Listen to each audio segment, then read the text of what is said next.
Fine கட்டணும், இல்லை பிடி மாஸ்டர்கிட்ட அடி வாங்கணும். இல்லையா? நாங்கள் வாங்கினதான் சொல்கிறேன்.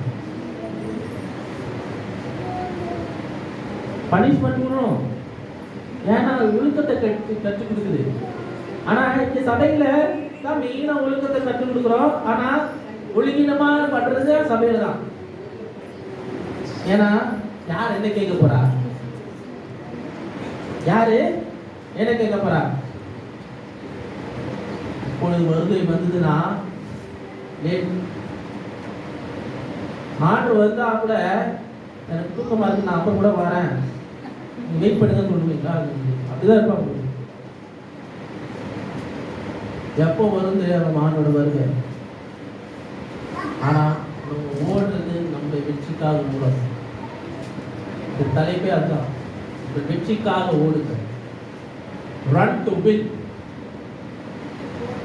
வாழ்க்கையில வெற்றி பெறணும், ஆவிக்குரிய ரீதியில வெற்றி பெறணும், எல்லாவற்றிலும் வெற்றி பெறணும். பரிசுக்காக ஓடாதீங்க. இப்ப எனக்கு இது பரிசு கிடைக்கும், எனக்கு இது வரும், அதை மைண்ட்ல வச்சு ஓடாதீங்க. என் வாழ்க்கையில நான் நல்லா இருக்கணும், அதுக்காக ஓடுங்க. நான் மேன்மை பாடணும், அதுக்காக ஓடுங்க. என்னை ஆண்டவருக்குள்ளாலே நான் இன்னும் அதிகமா நான் நேரத்தை செலவிடணும், இன்னும் அதிகமா நான் ஓடணும், அந்த ஆர்வம் இருக்கணும். அல்லேலூயா. வெற்றி நோக்கத்தோட என்ன பண்ணணும்? ஓடணும். இங்க 25 வசனம் சொல்லுது, பந்தயத்திற்கு போராடுகிற யாவரும் எல்லாவற்றிலேயும் நிச்சயமா இருப்பார்கள். அல்லேலூயா. எல்லாரும் எப்படி இருப்பாங்களா? எப்படி இருப்பாங்களா? ஏன்னா மெயினான போராட்டம் அதுதான். நிச்சயம் தான் இருக்கிறது போராட்டமான ஒரு விஷயம். எதுனா அடக்கலாம், அந்த சரீரத்தோட காரியங்கள் அடக்கவே முடியாது. ஆனா உண்மையா ஓடுகிறவங்க இச்சை இலக்கத்தோடு ஓடுறாங்க. அவர்கள் அழிவுள்ள கிரீடத்தை பெறும்படிக்கு அப்படியே செய்கிறார்கள். அவங்க போராடி செய்கிறாங்க. ஆனா நம்ம எப்படி ஓடுறோம்? அழிவில்லாத கிரீடத்தை பெறும்படிக்கு அப்படியே செய்கிறோம். நம்மளும் இச்சை இலக்கத்தோடு இருக்கிறோம். ஆனா அவங்க இச்சை இலக்கமா இருக்கிறாங்க, அப்ப ட்ரை பண்றாங்க. ஆனா திருப்பி விழுவாங்க. ஏன்னா அவங்க கிட்ட ஆண்டவர் இல்லை. அவங்க ஓட்டம் எதுக்காக? இந்த உலகத்தின் கிரீடத்துக்காக என்ன பண்றாங்க? ஓடுறாங்க. உலகத்தின் மேன்மைக்காக ஓடுறாங்க. வேறு சொல்ல, முதலாவது தேவனுடைய ராஜ்யத்தின் நீதியும் தேடுங்கள், அப்பொழுது இவையெல்லாம் உங்களுக்கு கூட. உலக மேன்மைக்கு ஓடுனீங்கன்னா தேவ ராஜ்யம் கிடைக்காது, தேவ மேன்மை நமக்கு கிடைக்காது.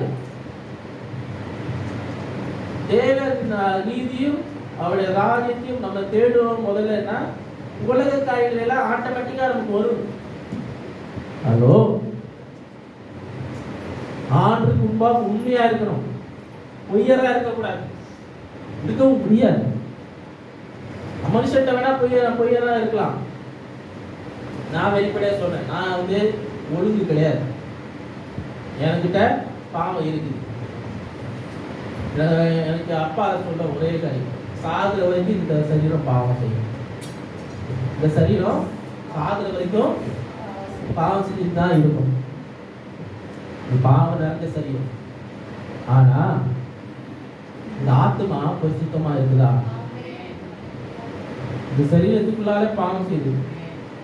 நம்ம ஒரு நாள் கூட பொய் சொல்லாம இருக்க முடியாது, ஒரு நாள் கூட கோவப்படாம இருக்க முடியாது, ஒரு நாள் கூட கெட்ட வார்த்தை பேசாம இருக்க முடியாது. ஆனா அனுதினம் நம்ம என்ன பண்றோம்? நம்மள புதுப்பிக்காம இருந்தோம் என்று சொன்னா இந்த சரீரம், இந்த ஆத்மா கெட்டு போகும். சரீரம் எப்படி கெட்டு போகுதோ அதே போல உங்கள் ஆத்மாவும் கெட்டு போகும். அனுதினம் உங்கள் ஆத்மாவை என்ன பண்ணும்? புதுப்பித்துக் கொள்ள வேண்டும். அனுதினம் உங்கள் ஆவியை என்ன பண்ணும்? புதுப்பித்துக் கொள்ள வேண்டும். அதனாலதான் வேத வசனத்தை வாசிங்க என்று சொல்லுறது. வேத வசனம் தான் உங்களுக்கு என்ன பண்ண கற்றுக் கொடுக்கிறது, ஜெபிக்கிறது, அது உங்களுக்கு கான்வர்சேஷன், ஆண்டோட பேசுகிறது. இதெல்லாம் அனுதினம் இருக்கணும்னு சொல்ற காரணமே அதுக்குதான். உங்களை நீங்கள் என்ன பண்ண புதுப்பிக்கும்படியாக, உங்க சரீரத்தை புதுப்பிக்கணும், உங்க ஆத்மாவை புதுப்பிக்கணும், உங்க ஆவியையும் புதுப்பித்துக் கொண்டே இருக்க வேண்டும். புதுப்பிக்கவில்லை என்று சொன்னால் வஞ்சிக்கிறவன் வருவான், அப்படியே விழுங்கிட்டு போவான். ஹலோ, இருக்கீங்களாங்க? புரியுதா நான் என்ன சொல்ல வரேன்னு? உங்கள் வெற்றிக்காக நீங்க என்ன பண்ணுங்க, ஓடணும் என்று சொன்னால் உங்கள் இச்சை அடக்கம் இருக்கணும். அது யார் மூலமா வரணும்னா ஆண்டவரோட உதவியால மாத்திரம்தான் அது செயல்பட முடியும். அல்லேலூயா. உங்கள் சரீர இச்சைகளுக்கு நீங்கள் என்ன பண்ணணும், விழுந்தராதபடி உங்களை என்ன பண்ண, ஆண்டவரே என்னை பாதுகாத்துக் கொள்ளுங்க. ஆதலால் நான் நிச்சயம் இல்லாதவனாக ஓடேன், ஆகாயத்தை அடிக்கிறவனாக சிலம்பம் பண்ணேன். அல்லேலூயா. நான் நிச்சயம் இல்லாத ஓடுறேன் அப்படின்னு யாரை சொல்ல முடியுமா?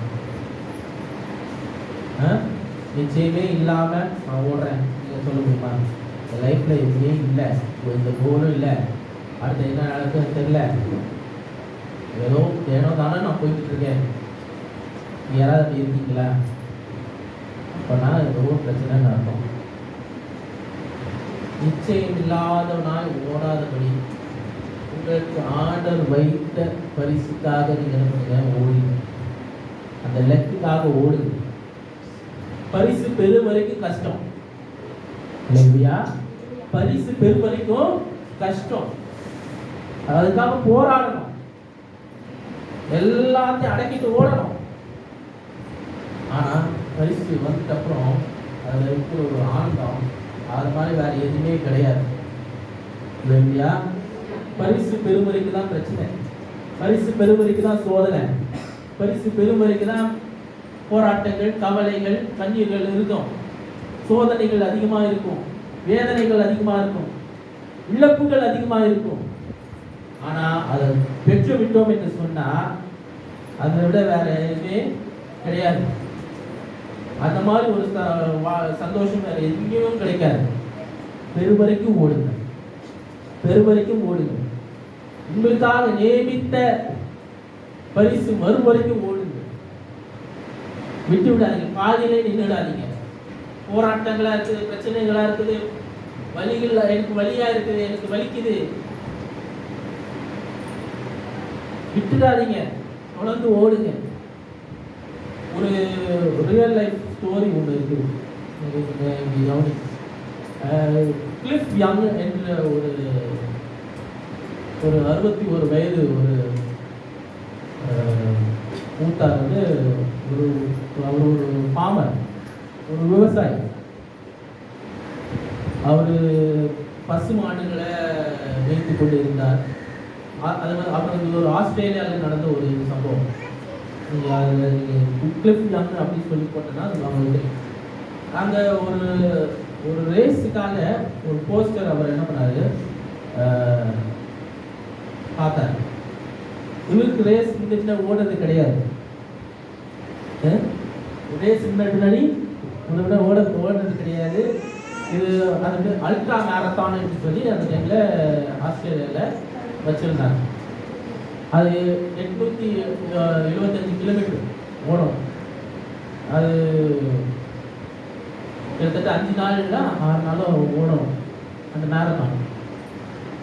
முன்ன ஓடின பழக்கம் கிடையாது. ஆனால் அவரோட மெயின் என்னன்னா, யார் எதுக்கு நான் ஓடினாருன்னா, ஆடு மாடு பின்னாடி தான் நம்ம ஓடுனாரு. மழையும் இதுலேயும் மாடுகளை மேய்ச்சிட்டு அவர் விவசாயத்தை பார்த்துக்கிட்டு எல்லாத்தையும் அப்படி இருந்த ஒரு மனுஷன். 61 வயசு. இப்போ சும்மா வாலிபர் கூட கிடையாது. மேரத்தான் தான் எல்லா இதுலையும் நல்லா இருப்பாங்க. 61 வயசுல 875 கிலோமீட்டர் ஓடி வின் பண்ணார். இரவும் பார்க்கல, பகலும் பார்க்கல. அவர் நிற்கவே இல்லையா. இது அவரால் ரொம்ப ஃபாஸ்ட்டாக ஓட முடியாது. 60 வயசுல ரொம்ப ஃபாஸ்ட்டாக ஓட முடியாது. உண்மையில் நடந்த சம்பவம். எல்லாருக்கும் நைட்டு ரெஸ்ட் எடுப்பாங்களாம். இவர் மாத்திரம் என்ன பண்ணுவார், நைட்டும் உண்மையாக ஓடிட்டே இருப்பார். ஓடி கடைசியில் என்ன பண்ணாரு, வின் பண்ணார். அந்த மாதிரி யாரும் திருப்பி பண்ணதும் கிடையாதுன்றாங்க. இரவு பகலும் ஒரு காரியம் அது எது அவருக்கு சொன்ன காரியம் என்னன்னா, நான் வந்து மாடு முன்னாடி ஓடுனேன், மலை மேலே ஓடுனேன், அதுக்கப்புறம் அதுக்கு மாடு முன்னாடி தான் ஓடிக்கினேன். அது இப்போ எனக்கு இது பெருசா எனக்கு தெரியாது. அவர் சொன்ன ஒரு காரியம் தான். முன்னாடியே ஆண்டவர் என்ன பண்ணியிருக்காரு, அவருக்கு பயிற்சி கொடுத்துருக்காரு. அவருக்கு பயிற்சி இருந்திருக்குது. ஆனால் அவர் முறையாக பயிற்சி பெறலானாலும் பயிற்சி இருந்திருக்குது. ஓட்டம் ஓடி இருந்திருக்காரு, வாழ்க்கை பூரா ஓடி இருந்திருக்காரு. அது இந்த ஓட்டால 175 கிலோமீட்டர் இதெல்லாம் பெரிய விஷயமே கிடையாது. நீங்கள் கவனிக்க வேண்டிய ஒரு காரியம் என்னன்னா, உங்கள் வாழ்க்கையில் நீங்கள் ஒரு காரியத்துக்காக தொடர்ந்து ஓடிக்கிட்டே இருந்தீங்கன்னா, ஒரு நாள் நீங்கள் ஒரு பெரிய ஒரு விஷயத்துக்காக நீங்கள் என்ன பண்ண ஓட வேண்டியதாக இருக்கும். அப்போ அது உங்களுக்கு பெருசாக உங்களுக்கு என்ன பண்ணாது, தெரியாது. ஏன்னா நீங்கள் வாழ்க்கை பூரா அதுதான் என்ன பண்ணீங்க, உங்கள் ஓட்டம் இருக்குது. உங்கள் வாழ்க்கை பூரா அது நீங்கள் பயிற்சி செஞ்சுருக்கீங்க. உங்கள் வாழ்க்கை பூரா அது நீங்கள் கடந்து போயிருக்கிறீங்க. பாடுகள் இருக்கலாம், எந்த மாதிரி சூழ்நிலையாக இருக்கலாம், நீங்கள் கடந்து போயிருக்கலாம். ஆனால் ஒரு நாள் வரும்போது கண்டிப்பாக ஏதோ ஒரு நன்மை வரும். கண்டிப்பாக ஒரு நன்மை வரும். ஏன்னா என் வாழ்க்கையில் நடக்கிற காரியம் அதுதான். இப்போ நடந்து கொண்டு இருக்கிற காரியம் அதுதான். நான் பார்க்குறதுக்காக எப்படி நீங்கள் இதெல்லாம் என் வாழ்க்கையில் செய்யுங்க, ஏன் இதெல்லாம் செய்யுங்க. இவ்வளோ நாள் எனக்கு நான் போராடுறது உண்டு, நிறைய காரியங்களுக்காக அழுதது உண்டு. வெளியே காட்ட மாட்டேன். எனக்கு ஒரு பாட்டு போயிட்டு அதில் போயிட்டு உட்காந்து அழுவது கற்றுவேன். கோவம் நானும் வந்துட்டு இங்கேயா வந்து இருக்கிற வீட்டில் விரு இருக்குது பார்த்துருக்கேன். அந்த மூஞ்சை பார்த்து என்ன பண்ணுவேன், உள்ள திட்டுவேன், கத்துவேன். ஏன்னா வேற யாரும் கத்த முடியாது, வேற யாரும் திட்ட முடியாது. ஏன்னா அதுதான் பண்ண முடியும். ஏன்னா அந்த கோபத்தில் நான் வந்து உங்ககிட்டயோ இல்லைன்னா மனைவிக்கிட்டயோ அந்த இதில் நான் இது பண்ணேன்னா நான் ஊழியக்கார மனுஷனாக இருக்க முடியாது, நான் ஊழியக்காரனாக இருக்க முடியாது. ஆரம்ப காலத்தில் ரொம்ப போராட்டம், ஊழியக்காரங்க டென்ஷன், அது ஃபுல்லாக ரிலீவ் பண்ணணும். ரிலீவ் பண்ணிட்டு அப்படியே முழங்கால் போட்டு பாத்ரூமில் ஜோம் பண்ணிட்டு, நான் இடம் பார்க்க மாட்டேன், யாரும் இடம்லாம் பார்க்க மாட்டேன், இங்கேயே போட்டு ஜோம் பண்ணுவேன். இங்கே போட்டு ஜோம் பண்ணிட்டு நான் பேசுறதுக்கெல்லாம் மடிப்பு கேட்டு என்னதான் நான் பேசியிருக்கேன், என்னதான் பேசினேன், ஆனாலும் அதுக்கும் நான் மடிப்பு கேட்டு, ஏன்னா எல்லாத்தையும் கொட்டிட்டேன். அந்த டைமில் கொட்டிட்டேன்னா அதான் அவங்க ரிலீவ் பண்ணிட்டு டென்ஷன் எல்லாம். ஏன்னா மற்றவங்க மேலே கொட்டக்கூடாது, மற்றவங்களை காயப்படுத்திடுவாங்க.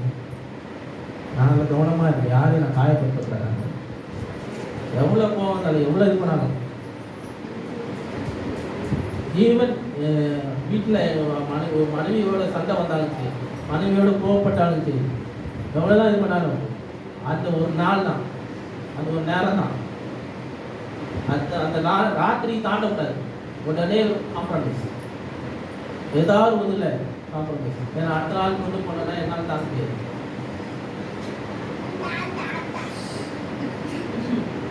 அது நல்லது இல்லை. உள்ளுக்குள்ளே வச்சுக்கிட்டு இருந்தால் நல்லது.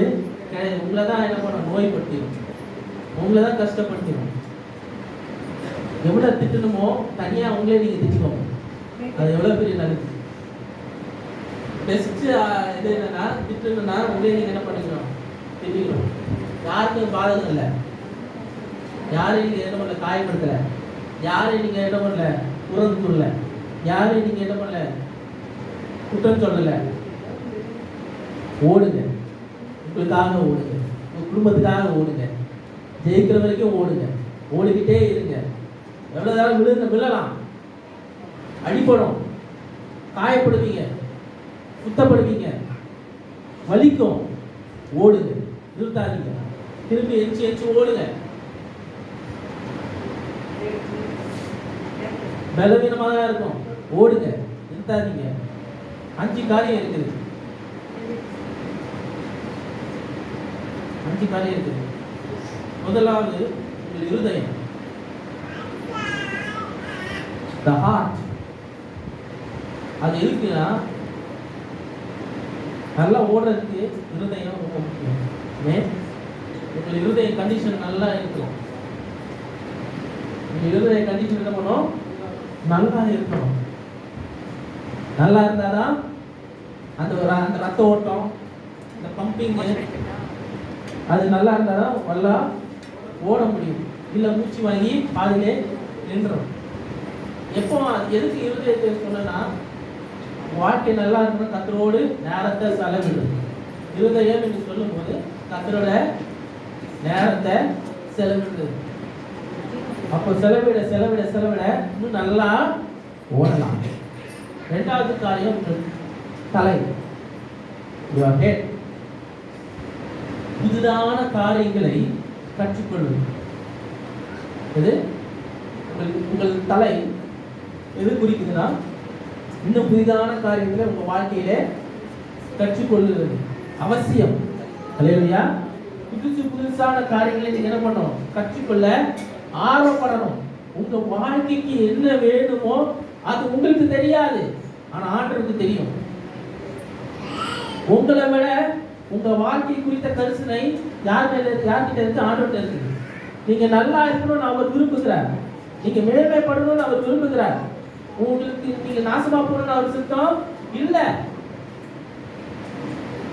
நம்ம நல்லா இருக்கிறதும் நம்ம நல்லா நாசமா போறதுக்கும் யார் கையில இருக்கு? நம்ம கையில இருக்கு. நம்ம நடந்துக்கிற பொறுத்து. சென்ட்ரிக் சொல்லுவார், சந்தோஷமா இருக்கீங்கன்னு கேட்பேன். அவர் சொன்ன காரியம் அவரும் சொல்லுவாங்க, அவரும் கேட்பாங்க, ஒரு சந்தோஷமா இருக்கிறீங்களா? எல்லாத்தையும் கேட்கும் சந்தோஷமா இருக்கீங்களா? எல்லாத்தையும் சந்தோஷமா இருக்கீங்க, சந்தோஷமா இருக்கீங்கன்னு கேட்பேன். நானும் கேட்கலாம். ஒரு ரிப்ளை வந்துச்சு அவங்களுக்கு, நீங்க வச்சுக்கிறது பொறுத்து தான் அப்படின்னு. என்னது? நீங்க என்ன வச்சுக்கிறது பொறுத்து தான். நான் சந்தோஷமா இருக்கிறதும் சந்தோஷமா இல்லாததும் நீங்க வச்சுக்கிறது பொறுத்து தான். நம்ம அதான் நம்ம ஆண்டுட்டு நீங்க ஆண்டுட்டு கேள்வி, நான் அந்த சந்தோஷமா இருக்கிறதும் சந்தோஷமா இல்லாத இருக்கிறது நீங்க என்ன வச்சுக்கிறது பொறுத்து தான். நீங்க என்ன வச்சுக்கோங்க, சந்தோஷமாவே வச்சுக்கோங்க. ஆண்டவரை என்ன கண்களை விடாதீங்க. நீங்க கேட்கணும். அல்லேலூயா. அப்போ நீங்க சந்தோஷமா இருக்கீங்கன்னா என்ன சொல்றேன் அது சொல்லாதீங்க. சரி, ரைட். புதிதான காரியங்களை என்ன பண்ணணும்? கற்றுக்கொள்ளணும். கைகள், கைகள் புதிதான திறமைகளை கற்றுக்கொள்ளணும். கைகள் என்னது? புதிதான திறமைகளை கற்றுக்கொள்றதுக்காக உங்க கைகள் இருக்குது. ஆண்டு கைகள் கொடுத்துருக்கிறார். தாளம் போடலாம், புதிதான ஸ்கில்ஸ், வேலைகள், ஹாபிஸ், நிறைய விளையாட்டு காரியங்கள், எல்லாவற்றும் புதிதான காரியங்களை கற்றுக்கொள்வதற்கு உங்கள் கைகள் உதவுகிறது. உங்கள் சுகம், ஹெல்த், நிறைய பேர் எல்லாம் பண்ணுவாங்க, எல்லாம் செய்வாங்க, ஆனால் அவங்க ஹெல்த்தை பார்த்துக்க மாட்டாங்க. அவங்க சுகத்தை, அவங்க சுகமா இருக்க மாட்டாங்க. அடிக்கடி சிக்காயிடும். அவங்க ஒழுங்கான ஹெல்த்தி சாப்பாடு சாப்பிட மாட்டாங்க. நிறைய காரியங்கள் என்ன பண்ணுவோம்? விளைவினம் வரும். டைமுக்கு சாப்பிட்றது இல்லை, நேரம் கிடைக்கும் போது ஏதாவது சாப்பிடுறது. நீங்க சுகமா இருக்க இருக்க உங்களுக்கு கொடுத்த இலக்குகள் என்ன பண்ணும்? இன்னும் புதிதான இலக்குகளை ஆண்டவர் என்ன பண்ணுவார்? உங்களுக்கு முன்பாக வைப்பார். நீங்க ஹெல்த்தியா இருந்தா உங்களுக்கு கவனிக்கணும். வெள்ளத்தின் மிகுதியாக எனக்கு 80 வருஷம் இருக்குது. 40 வயசுலேயே நிறைய பேர் போறாங்க. அதுக்கு முன்னாடி அதுக்கு கீழே இருக்கிறவங்களே போனாங்க. எனக்கு தெரிஞ்ச ஒரு பையன் 31 வயசு, அவ்வளோதான், ஹார்ட் அட்டாக். அவ்வளோ ஸ்ட்ரெஸ். 31 வயசு தான், அவ்வளோ ஸ்ட்ரெஸ். அவங்க சர்ச்சில் ஒரு பையன் தான், அது ரீசெண்டாக ரொம்ப சின்ன பையன். அப்படியே ஸ்ட்ரெஸ்னால அப்படியே நெஞ்சை பிடிச்சிட்டு ஆட்டோ ஓட்டுற பையன். ஸ்ட்ரெஸ்னால நெஞ்சை பிடிச்சி அப்படியே கீழே விழுந்துருக்கணும். நியூஸ்ல எல்லாம் வந்துச்சு. இப்போ அப்படிதான் இருக்குது. ஸ்ட்ரெஸ் எல்லாருக்கும் வருது. சின்ன சின்ன பசங்களுக்கு வருது ஸ்ட்ரெஸ், மென்டல் ஸ்ட்ரெஸ். எதனால தெரியல, உங்கள் சுகத்தை பார்த்துக் கொள்ள வேண்டும். அப்போ சுகத்தை, உங்கள் சுகத்தை விரும்புகிற தேவன், அல்லேலூயா, உங்கள் சுகத்தை விரும்புகிற தேவன். அவர் நீங்க நல்லா இருக்கணும்னு அவர் விரும்புகிறார். அல்லேலூயா, நீங்க சுகமா இருக்கணும்.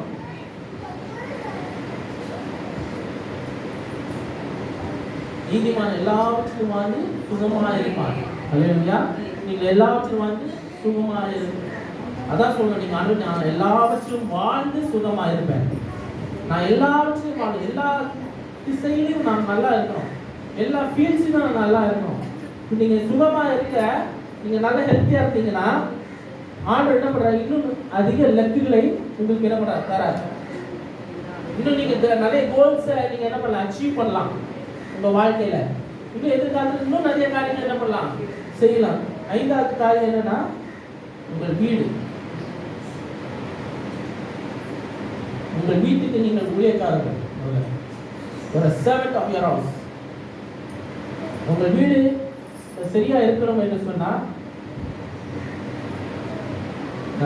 servant, a perfect servant இருக்கணும். நீங்கள் உங்கள் வீட்டுக்கு நீங்கள் யாரு, ஊழியக்காரர்களா இருக்கிறீர்கள். A leader should be a servant. ஏன்னா மும்பையில் வந்து போயிருக்கும்போது லீடர்ஷிப் ட்ரைனிங்காக என்ன பேசுகிறேன். அடுத்த தலைமுறையில் நான் லீடர்ஷிப் அவங்கக்கிட்ட நான் லீடர்ஷிப் ட்ரைனிங் நான் கொடுத்தேன். அதில் கொடுத்துட்டு இருந்தபோது நான் சில காரியங்கள் அவங்களோட பேசுகிறேன். சில காரியங்கள் நிறைய காரியங்கள் பேசுகிறேன். அதில் முதல் காரியம், ஒரு லீடர்னா எப்படி இருக்கணும், ஒரு தலைவன்னா அவன் எப்படி இருக்கணும் கேள்வி கேட்டேன். அவங்க ஒவ்வொருத்தரும் ஒவ்வொரு பதில் சொன்னாங்க, நிறைய காரியங்கள் சொன்னாங்க. அவங்க நம்ம இவங்க ஒய்ஃப், ரொனால்டோ ஒய்ஃப் எலைனான்றவங்க, அவங்க வந்து தான் எதுவுமே சொல்லலை. Leader should be a servant அப்படின்னாங்க. Leader should be a servant. நான் முதல் பாயிண்ட் அதுதான் வச்சிருந்தேன். கரெக்டாக அவங்க தான் சொன்னாங்க. எல்லாரும் ஒவ்வொன்றா சொன்னாங்க, நீங்க இப்படி இருக்கணும், அப்படி இருக்கணும். இல்லை, யூ ஆர் அ சர்வெண்ட். வீட்டு தலைவர்கள் என்று சொல்லுகிறவர்களே, நீங்க யார்? முதல்ல உங்க வீட்டுக்கு சர்வெண்ட், ஊழியக்காரர்கள், வேலைக்காரர்கள். வேலை செய்யணும். நீங்க ஒழுங்கா வேலை செஞ்சாதான் வீடு ஒழுங்கா இருக்கும். அதனால நிறைய நேரத்துல அங்க உங்க பொறுப்பு அங்க போயிடுச்சுன்னா, நிறைய நேரம் நான் தப்பா சொல்லலை, வீட்டு தலைவர்கள தப்பா சொல்லலை, எங்களை தப்பா சொல்லலை, உண்மையிலே நடக்கிற விஷயங்கள் சொல்றேன். நிறைய நேரத்துல கஷ்டமா போயிடும். அவங்களால பாரம் சுமக்க முடியாது, அவங்களால எல்லா காரியங்களும் சுமக்க முடியாது. வீட்டு தலைவர்கள் ஒழுங்கா இருந்தனா வீடு ஒழுங்கா இருக்கும். உங்களுக்கு தலையா இருக்கிறது யாரு? இயேசு. அவரே பணிவிடை செய்தார். நீங்க எல்லாம் செய்யறது ஒரு பெரிய விஷயமே கிடையாது. நீங்க செஞ்சுதான் ஆகணும், நீங்க கை கட்டிதான் ஆகணும். அவங்களுக்காக நீங்க பிரயாசப்பட்டுதான் ஆகணும். குடும்பத்துக்காக நீங்க கஷ்டப்பட்டுதான் ஆகணும், பிரயாசப்பட்டுதான் ஆகணும். வாய் மூடிட்டு இருக்கணும். நான் எதுக்கு செய்யணும்னு சொல்லவே கூடாது. எனக்கு சில நேரத்தில் ரொம்ப டென்ஷன் ஆகிடும். சும்மா எனக்கு எப்போ என்ன டென்ஷன் ஆகும் தெரியுமா? கடைக்கு அனுப்புறது அதெல்லாம் அது பழகிடுச்சு. அது இருக்குது பாருங்க வாண்டி அவங்களால நான் அப்போதான் படுப்பேன். அப்பா பார்த்து அப்பா ஏதாவது அப்போதான் சாப்பாடுல தெரியும். அப்பா எனக்கு பாத்ரூம் வந்து அப்புறம் போகணும். ஏன் உனக்கு அப்போ ஒரே நேரத்தில் பாத்ரூம் ஒரு பாத்ரூம் போட்டு ஒன்றா போக முடியாதா? இப்பவே வேலை வாங்குறாங்க முதலாளியம்மா. புரியுதா நான் சொல்றது? தகப்பர்களே, வீட்டு தலைவர்களே, நடக்கலாம் சரி, போராட்டம் கோவம் வருவேன், ஏதாவது ஒரு கோவம் எல்லாத்தையும் அடக்கிட்டு வேலையை பார்த்தோம்னா வீடு நல்லா இருக்கும். நம்ம செய்யாதனால தான் வீடு ஒழுங்கினமா போகுது. நான் லிட்டரலாக நடக்கிற விஷயம். நான் ஒரு 4 நாள் வீட்டில் இல்லைன்னா வீடு இடி விழுந்த மாதிரி இருக்கும். எல்லாம் மடிச்சு வைக்க மாட்டாங்க. நான் தான் வீட்டில் இருக்க துணி மடிக்கிறதா இருக்கட்டும், காய போடுறதா இருக்கட்டும், எல்லா காரியங்களாக இருக்கட்டும், பொருள் வாங்குறதா இருக்கட்டும், சிலிண்டர் வாங்குறதா இருக்கட்டும், எல்லாம் நான் எதுக்காக சொல்லலை, நான் பண்றேன்னு தான் சொல்ல, நான் உங்களுக்கு அந்த ஒழுக்கத்தை சொல்லி கொடுக்குறேன். ஒரு தலைவர் ஒழுங்கா இல்லைன்னா வீடு அலங்கோலமா இருக்கும். அந்த சைடு இருக்கும், சட்டை அங்க இருக்கும், தானிய சட்டி ஒரு நாளைக்கு ஃபேன் மேல இருக்குது. நான் பார்த்தேன், ஃபேனோட இதுல இருக்குது. அது எங்க கொஞ்சம் ஆச்சரியமா இருக்கு.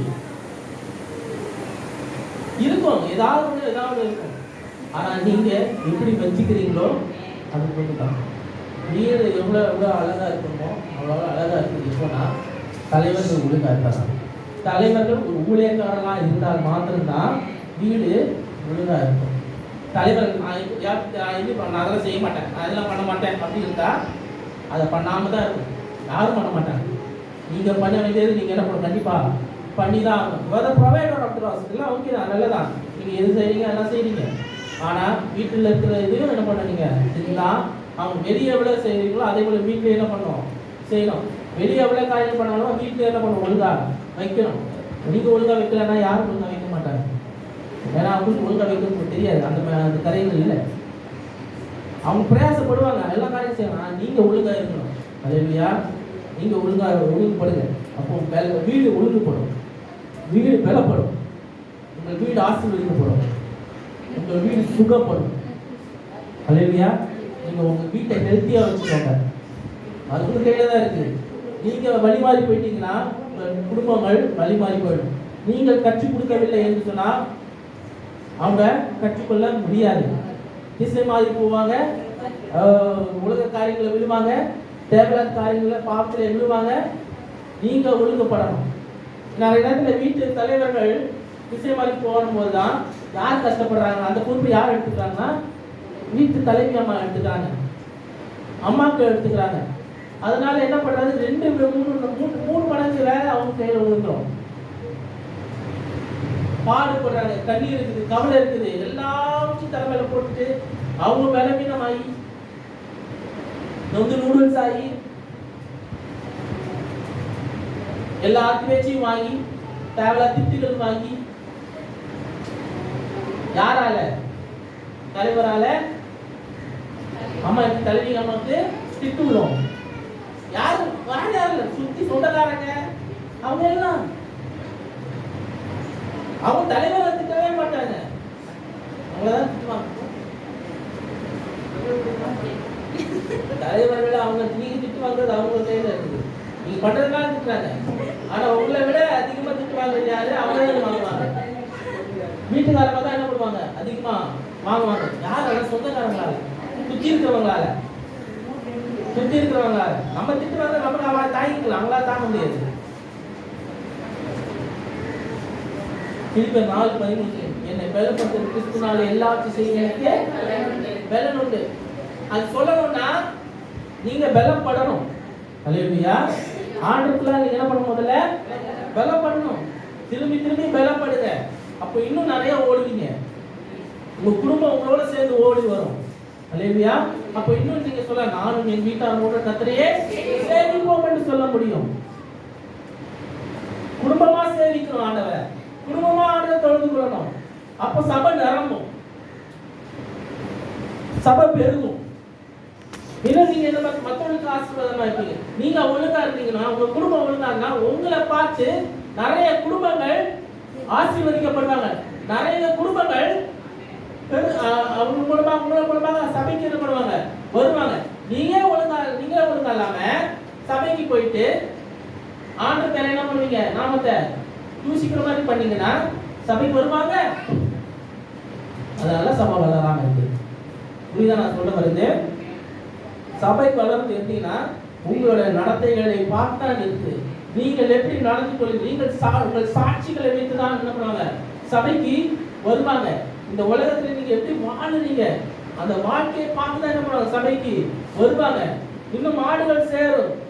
தேவைகள் நிறைய இருக்குதுங்க, நிறைய பேருக்கு போராட்டம் இருக்குது, நிறைய பேருக்கு இன்னல்கள் இருக்கு, துன்பங்கள் இருக்கு, கஷ்டங்கள் இருக்குது, எல்லாம் இருந்துகிட்டு தான் இருக்குது. ஆனா அவங்களுக்காக தாங்குறதுக்கு யாரும் இல்லை, அவங்களுக்காக பேசுறதுக்கு யாரும் இல்லை, கூட யாரும் இல்லை. பக்கத்து வீட்டுல இருப்பாங்க, அவங்களுக்கு கஷ்டம் இருக்கும், ஆனா அவங்களுக்கு தெரியாது. நம்மளே சண்டை போட்டு தானே அவங்களுக்கு என்ன போடுறாப்பா வர தோணாது, யாருக்கு சமீபம் வர தோணாது. 5ஆம் அதிகாரம், ரோமர் 5ஆம் அதிகாரம் 3-4 வாசிங்க. உபத்திரவமும் பரீட்சையும் நம்பிக்கையும் நாங்கள் அறிந்து உபத்திரவத்திலே என்ன பண்றோம்? நம்ம மேன்மை பாராட்டுறோம். உபத்திரம் வரும், போராட்டம் வரும், ஆனா நம்ம பொறுமையை கற்றுக் கொடுக்கிறது. உபத்திரம் வந்துச்சுன்னா அது பொறுமையை கற்றுக் கொடுக்கிறது. ஒவ்வொரு நாள் பொறுமையா நம்ம ஓடணும். ஓடிக்கிட்டே இருங்க, நிறுத்தாதீங்க. அல்லேலூயா. 1 கொரிந்தியர் 6ஆம் அதிகாரம் 19-20 வருஷம். 1 கொரிந்தியர் 6:19-20.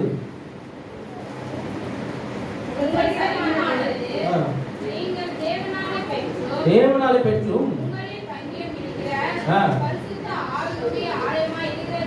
ஆலயமா இருக்கிறது என்றும்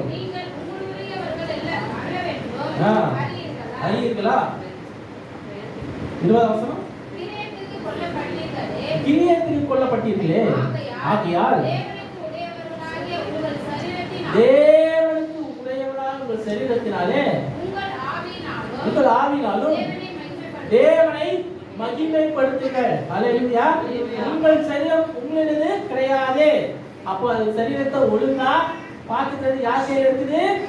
உங்க கையில இருக்குது. அல்லேலூயா. நிறைய பேர் பச்சை குத்துவாங்க, அது குத்துவாங்க, இது குத்துவாங்க, கால் குத்துவாங்க, இது பண்ணுவாங்க. அது ஒழுங்கு கிடையாது, அது ஹெல்த்தி கிடையாது. ஏன்னா ஃபேஷன், அது குத்துக்கிறது ஃபேஷன், காயப்படுத்திக்கிறது ஃபேஷன்.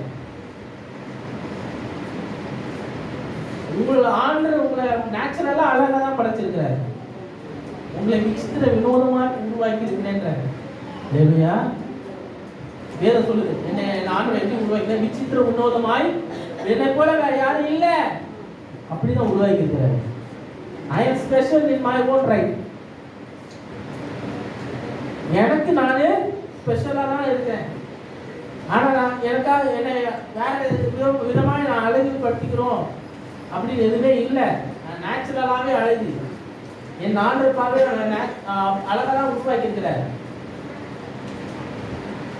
எது எது எங்க இருக்கணுமோ அதை கரெக்டா வச்சுதான் என்ன உருவாக்கி இருக்கிறார். உருவாக்கி இருக்கிறார் இல்லையா? அதுக்கு மேல நான் எதுவுமே என்ன பண்ண தேவை? சுத்த தேவையில்ல, எது பண்ண தேவையில்லை, என்னை காயப்படுத்தி கொள்ள தேவையில்லை.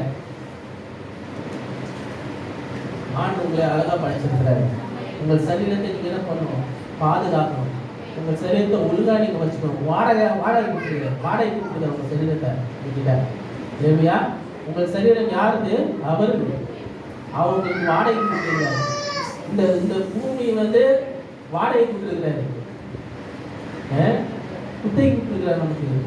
அப்ப அப்படி இருக்கும்போது அதுல ஒழுங்கா அதுக்கு என்ன பண்ணணுமோ அதை நம்ம செஞ்சு ஒழுங்கா வாழணும். அது பழகி பெருகணும். அதுல எல்லாத்தையும் சம்பத்தை என்ன பண்ணணும்? நிரப்பணும். அதான் ஆண்டு ஆரம்பம் சொன்ன ஒரு பெரிய கதை. அதை நீங்க என்ன பண்ண பண்படுத்தி பாதுகாக்கணும் தான் சொல்லியிருக்கேன். அழிக்க சொல்லலை. நம்ம என்ன பண்றோம்? அழிச்சுக்கிட்டே இருக்கணும். எல்லாத்தையும் அழிச்சுக்கிட்டே இருக்கணும். இன்னும் பழகி பெருகுன்னு தான் சொல்றாரு. அது மாதிரி ஒழுங்கா பண்ணியிருந்தாங்கன்னா உலகம் முழுசு ஏதேனா மாறி இருக்கும். அந்த ஏதேன் தோட்டம் இன்னும் விரிவா இருந்துடும். நாம எல்லாரும் ஏதேன்ல இருந்துப்போம். கவலைப்படாதீங்க. ஆனா ஒரு நாள் ஒரு ஏதேனுக்குள்ள நம்ம போவோம். அந்த வாய்ப்பு வரும். அல்லேலூயா. அந்த பாவம் ஒன்றும் வராமல் இருந்ததுன்னா உலகம் முழுசு என்ன பண்ணிருக்கோம்? ஏதேனா மாறி இருக்கும். கண்டிப்பா மாறும், ஒரு நாள் மாறும். அல்லேலூயா. கடைசியாக நீதிமொழிகள் 16ஆம் அதிகாரம் 32ஆம் வசனத்தை வாசிங்கள். 16ஆம் அதிகாரம் 32ஆம் வசனம். பலவானை பார்க்கிறோம் பலவானை பார்த்து நீடிய சாந்தம் உத்தமன். பட்டணத்தை பிடிக்கிறவன் தன் மனதை அடக்குகிறவன் உத்தமன். பலவானை பார்க்கிலும் நீடிய சாந்தம் உள்ளவன் என்னதான்? அல்லேலூயா. நீடிய சாந்தம் உள்ளவர்களா இருக்கணும், உத்தமமா இருக்கணும். உங்களுக்கு ஸ்ட்ராங்கா இருக்கணும், அப்படிதான் இருக்கணும் அப்படிலாம் இல்லை. ஒழுங்கா இருக்கு. அல்லேலூயா. ஒழுங்கா இருக்கு, பொறுமையா இருக்கு. தேவையில்லாத காரியங்கள் அலுவலுக்குள்ள சிக்கிக்கொள்ளாதீங்க. நான் யார் தெரியுமா, எப்படி தெரியுமா அப்படின்னு சொல்லிட்டு எங்கேயே போய் மாட்டிக்காதீங்க. ஒழுங்கா வாழ்ற வாழ்க்கை ஒழுங்கா வாழுங்க. ஆண்டு கொடுத்த இந்த வாழ்க்கை சந்தோஷமா வாழுங்க. சரியான ஓட்டத்தை ஓடுங்க. எந்தெந்த இடத்துல ஸ்டாப் பண்ணணுமா ஸ்டாப் பண்ணி நிறுத்தி நிதானமா ஓடுங்க. எல்லாருக்கும் அந்த முயல் கதை, அந்த ஆனந்த தெரியும். இப்போ என் குழந்தை படிச்சுட்டு அந்த ஹேர் அந்த டாட்டாய் அப்படின்னு சொல்லி கதை சொல்லிட்டு இருக்கு. அது சொல்லிட்டு இருக்குது. Once upon a time the hare and the tortoise started running the race. அப்படின்னு சொல்லிட்டு சொல்லிட்டு இதெல்லாம் ஃபுல்லாக தான் சொல்லிட்டு எல்லாருக்கும் அது சின்ன வயசுலேருந்து நான் சொல்ல கதை. முயல் என்ன பண்ணிச்சு, அதான் ஃபாஸ்ட் ஆச்சு, என்னதான் ஃபாஸ்டா ஓட முடியும், நல்லா ஃபாஸ்ட்டாக ஓடிச்சு. அது ஆமையை பார்த்துட்டு நினச்சிச்சு, இதுக்கு ஃபாஸ்ட்டாக வராது, அது ரொம்ப ஸ்லோ, நம்ம இன்னும் கொஞ்சம் ரெஸ்ட் எடுத்துக்கலாம், ரெஸ்ட் எடுத்துக்கலாம். ரெஸ்ட் எடுத்துட்டு ரெஸ்ட் எடுத்தது ரொம்ப ரெஸ்ட்டே எடுத்துச்சு. ஆனால் வந்து ஆமை ஓடி ஓடி ஓடி நான் கடைசியாக சேர வேண்டிய இடத்துல சேர்ந்துச்சு. ஆனால் ஓடிச்சு, பொறுமையாக போச்சு. அந்த ஆரம்பத்தில் சொன்ன அந்த கிளிப் ஜாம் போல இரவும் பார்க்கல பகலும் பார்க்கல. அதுக்கு என்ன அவருக்கு என்ன மைண்டில் ஓடணும், ஓடணும், ஓடிக்கிட்டே இருக்கணும், நிறுத்தாம நடுவில் நிறுத்தாம ஓடணும். ஆனால் கவனமாக ஓடணும். வாழ்க்கையில் கவனம் இல்லைன்னா கீழே விழுகிறதுக்கு சான்ஸ் நிறையா இருக்குது. கவனமாக ஓடுங்க. ஏன்னா எவனோ உங்களை காலை தடிக்கு விழுமான்னு நமக்கு தெரியாது. யாரை காலை கொண்டு வைப்பான்னு நமக்கு தெரியாது. எப்போ நம்மளை வந்து தள்ளி விடுவான்னு நமக்கு தெரியாது. கவனமாக ஓடுங்க, சேஃபாக இருங்க, வாழ்க்கையை ஒழுங்காக நடத்துங்க, கரெக்டான வெற்றியை பெறுங்க. சரியா ஆண்டு ஆசீர்வதிப்பார். ஹல்லேலூயா. நம்ம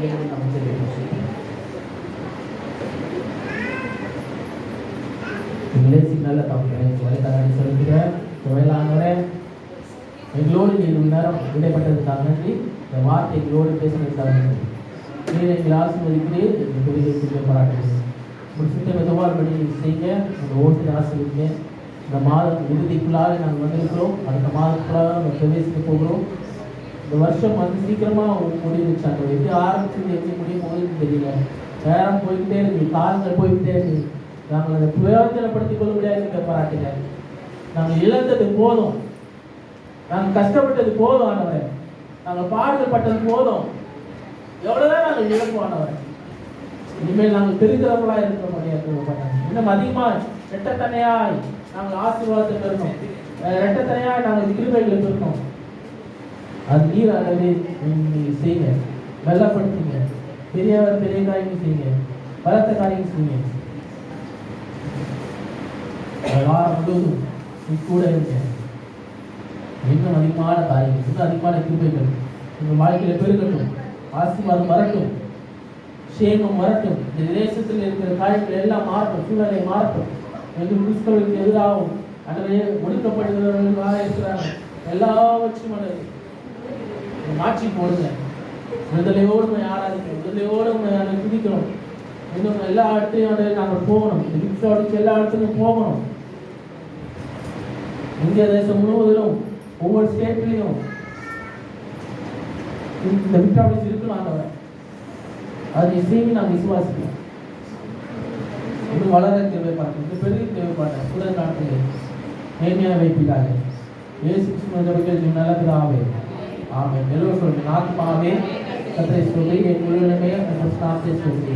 ஆத்மாவே கர்த்தரை ஸ்துதி, கர்த்தர் செய்த சகல உபகாரங்கள் மறவாதே.